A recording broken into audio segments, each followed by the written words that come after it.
Hello guys, this is the second part on the female reproductive cycle in the embryology. Before going into the what happens after the 14 days period, I would like to tell a brief discussion about the what happens before 14 days of the cycle. I already explained in my first part. So here is the primordial follicle. Okay, wait.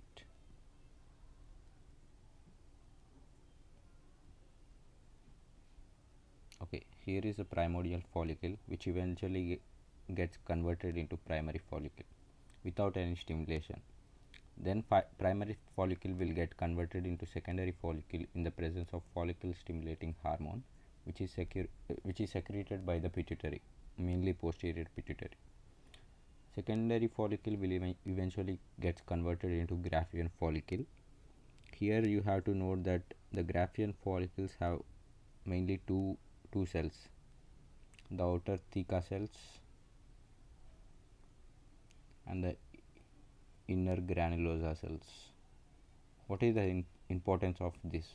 Okay, the outer cells mainly consist of androgen.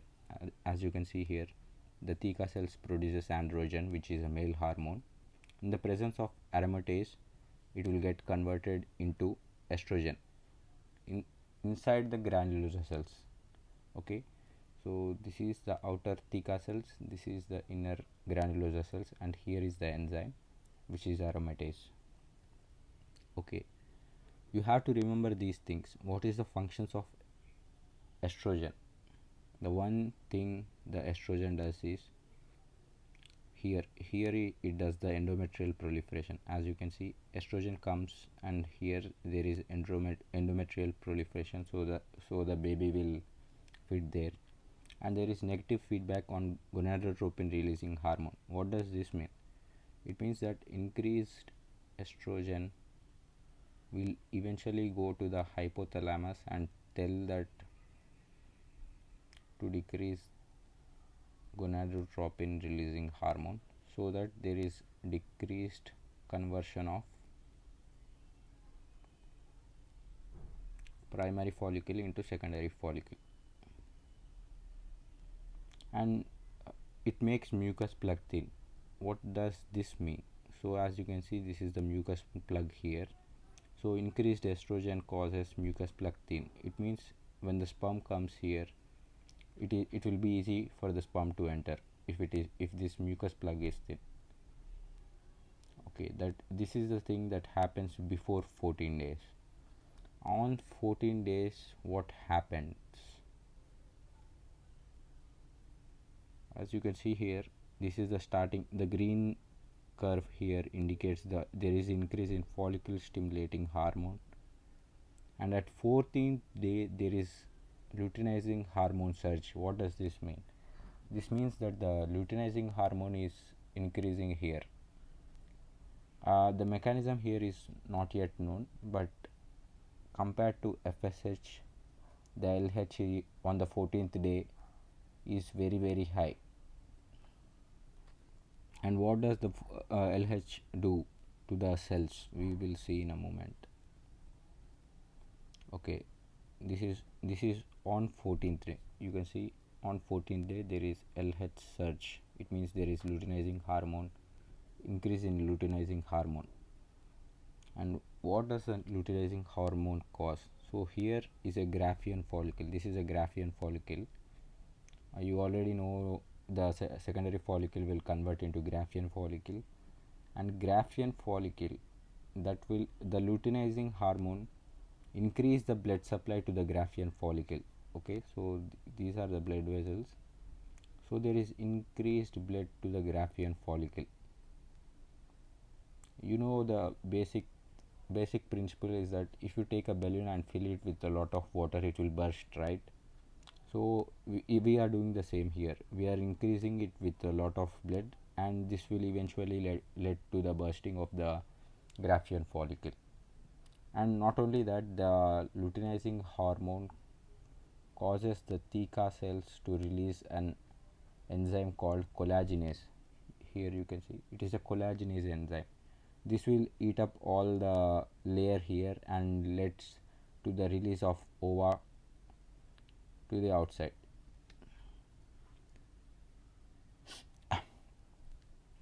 Okay, you can see here. So what happened here? Increased, here there is increased blood supply, right? Increased blood supply leads to the bursting of the Graafian follicle, and eventually, as you can see here, the ova and the zona pellucida is coming out together with, you can see here, this is the egg here, egg together with zona pellucida and some of the Graafian, here are the some of the Graafian granulosa cells. Okay, this is called as corona radiata. Okay, so this is the part. Corona means it's like a crown, and radiata means the cells are radially arranged here. So this is called as corona radiata. Okay, so the remaining part here, you can see, once the egg is oozed out, what happens to the corona radiata? The corona radiata goes to the uterus. So this is the uterus, and it gets attached to the infundibulum, and there the conceptions take place, and the release of human chorionic gonadotropin takes place. Okay, once the corona radiata reaches the fallopian tubes, a sperm comes. Okay, here comes the sperm. Once sperm comes, there is a conception, and once there is a conception, it releases a enzyme called as human chorionic gonadotropin, or HCG. This is the enzyme they use in pregnancy. Okay, they use in pregnancy. So what does this HCG do to the corpus luteum? We will know in a second. As you can see, the remaining it has two options. This Graafian follicle which got bursted here, it has two options here. One, it goes into the it converts into corona radia. The other half, it converts into corpus luteum. What does corpus luteum consist of? The blue cells are mainly granulosa cells. The orange cells are mainly theca cells, and the here are mainly fat cells. So these fat cells help in the fat cells or steroid cells help to produce progesterone. So what does the main hormone released by corpus luteum? It is progesterone. Okay, if there is a conception between the sperm and the ova, it will produce HCG. If HCG is produced, it will convert into corpus gravidum, and there is increased progesterone throughout the pregnancy. Increased progesterone throughout the pregnancy will causes no menses throughout pregnancy. This is very important. No menses is due to increased progesterone, not estrogen. Okay, what happens if conception doesn't take place? Then the cells will eventually die and they become white in color. This is corpus albicans. Albicans means white. So this is the entire thing that happens. So we will know the few functions of corpus luteum. What does corpus luteum do? Obvious, it produces progesterone. Okay, what does the progesterone do to the endometrial vessels? Okay, increased progesterone causes, as you can see here, these are tortuous blood vessels here. You can see it causes, the blood vessels are spiral, so that there is increased blood supply to the baby. And the glands, the blue one here are the glands, they become more tortuous, and there is increased mucus production. This is the function of corpus luteum, which mainly produces progesterone. If, as you can see, if conception doesn't takes place, what happens in the endometrium? You can see this layer, the yellow layer here is stratum basale. Okay, it is a base, so it is a base of the endometrium, so it is stratum basale, and here it is the upper layer is stratum functionalis. Okay, so I already said you, if there is increased progesterone the blood vessels become spiral, but if there is no progesterone the blood vessels become narrow and there is no blood supply to the stratum functionalis layer, and this will lead to tissue death, necrotic tissue death in stratum functionalis, which will eventually slough off from the vagina. So what you will see during menses is you will get a tissue here, and nearly you will get 20 to 80 ml of blood. This is the normal blood you will see. If it is less than 15 ml of blood, it is considered as pathology. So remember these things. So that is a brief introduction what happens during the second phase. Okay, now we will go into the quiz. So if you are not following Dr. Science, please follow my Instagram named Dr. Science. So we will start now. Hormone predominant during the first 14 days of menses. It is not luteinizing hormone, not both, not none. It is follicle stimulating hormone. Remember that. Here is first day of menses, this is 14th day of menses, and here is 28 days of menses. During the first it is FSH, and here on 14th day there is luteinizing hormone surge, and here you mainly so here is the LH surge, and here you mainly see the progesterone.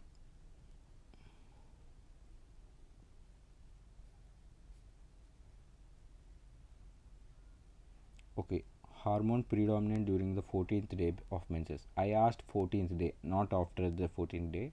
It is on during the 14th day. Okay, so it is luteinizing hormone. I already said you 1, 14, 28. Here is FSH. On 14th day is LH surge. Corpus luteum predominantly releases. Okay, we are talking about not Graafian follicle. Graafian follicle Graafian follicle releases estrogen, not progesterone. You have to remember this. The functions of estrogen and progesterone quite different. And what does corpus luteum?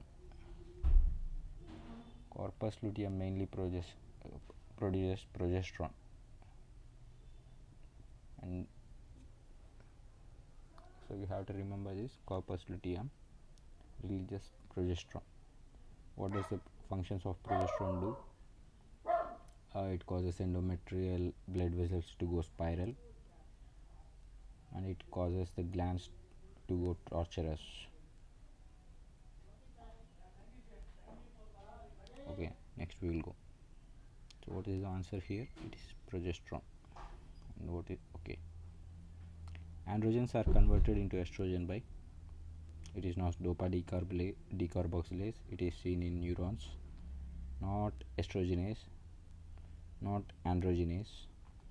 It is aromatase. You know that, right? So androgens are converted by aromatase into estrogen.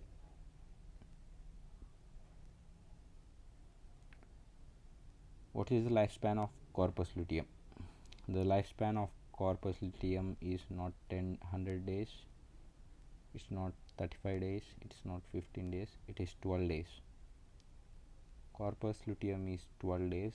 Until 12 days it will continuously produce progesterone. What is the need of continuously producing the progesterone?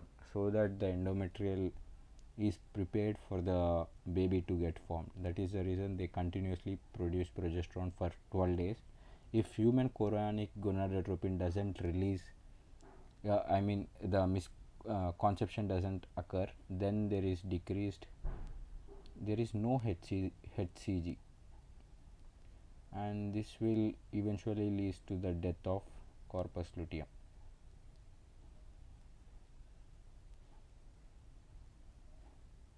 Okay, what's the next question? Corpus luteum dies if this hormone is not produced. It is human chorionic gonadotropin. Why? So this is the sperm. So this is the uterus, and in the uterus, you know that corona radiata should come, right? It is the corona radiata that comes, not the corpus luteum. Corpus luteum is like a ejected bullet, and corona radiata is the real bullet. Wait. Okay, and corona radiata gets fertilized by sperm, then it will release human chorionic gonadotropin, and this HCG will eventually convert corpus luteum into corpus gravidum, which will continuously produce progesterone throughout pregnancy. I mean, up to only 2 to 3 months. After that, placenta is formed. Placenta will produce its own progesterone and estrogen, so that the menses doesn't take place.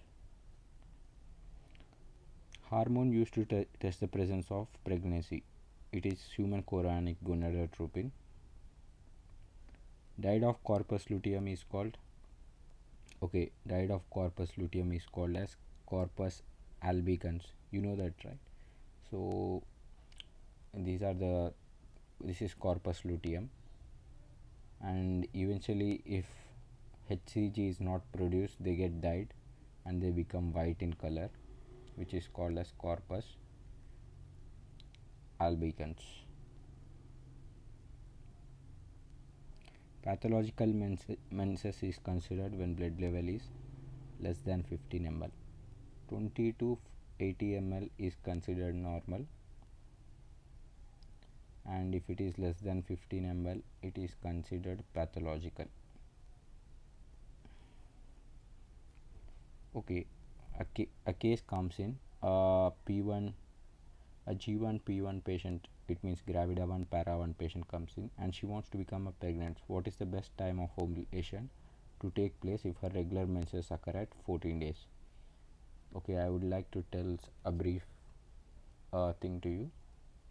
So her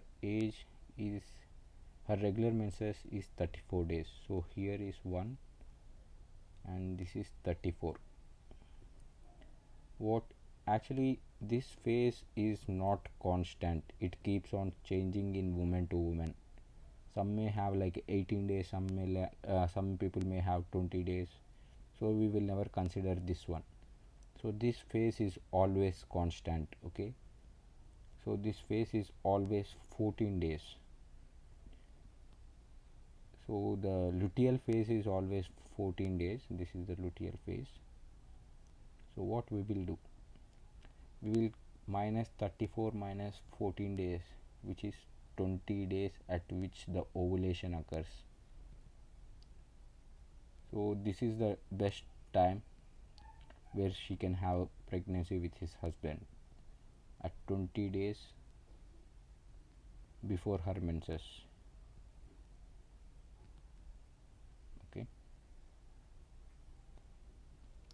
Okay, fixed part of the menstrual cycle, I told you already, it is the luteal phase. It is 1, 14, 28. This part is always fixed and it is called as, it is a luteal phase here. In the presence of human chorionic gonadotropin, what is the fate of corpus luteum? So here is corpus luteum. It has two phases.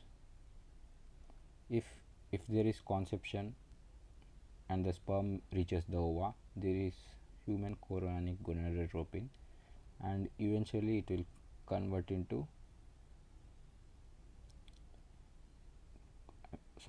it is corpus gravida. It will continuously produce progesterone for 2 to 3 months. In the absence of human chorionic gonadotropin, the corpus luteum will die and will produce corpus albicans, which is white in color. Not a function of luteinizing hormone. So, what is the functions of luteinizing hormone? Luteinizing hormone, what does it produces? It produces mainly progesterone. So, what is the function of progesterone? It makes the spiral blood vessels spiral in the endometrium. It makes the glands go tortuous, and not only that, it releases collagenase from the theca cells. It releases collagenase from theca cells, so that obvious there is vasodilation because there is increased blood supply, right? Vasodilation causes increased blood supply to the corpus luteum, and thus the corpus luteum will eventually get bursted. So it is vasodilation and release of collagenase.